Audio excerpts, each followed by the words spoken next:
silang ni Bonifacio, ang sigaw ay naging magsikat tungo sa kalayahan. Nang lumaya ang bayan at lumaya ang katawalian sa lipunan, diba sa kataan hindi na, diba ang sigaw ay wait na mo,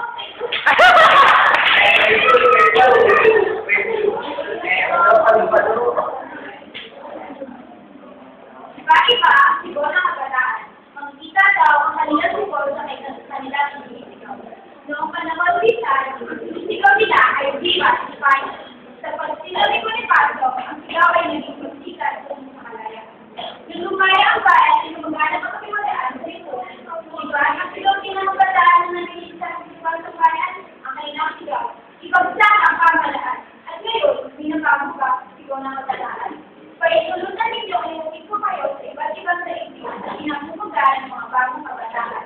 Kaya ninyo, magagawin ko sa inyong ang eksena ang nakakatulig na eksena.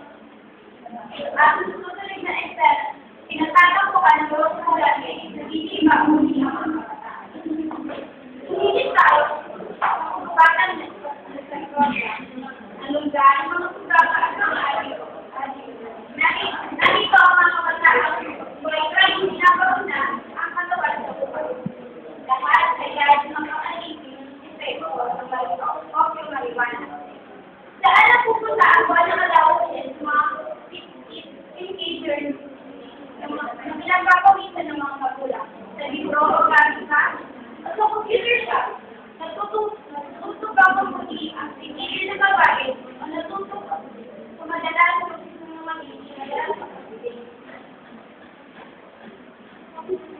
kayo mga nakikinig, hinihilig ko kayo, ito kayo, at tulungan ako sa pag-aaral. Pinawawalang hiyak sa ating inubayan.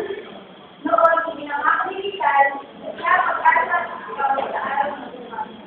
Ngayon ang araw sa iyo, ang nawawalang hiyak ay ating mga kabataan.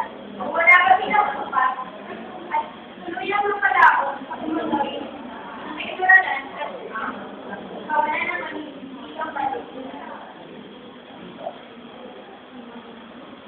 Kabataan!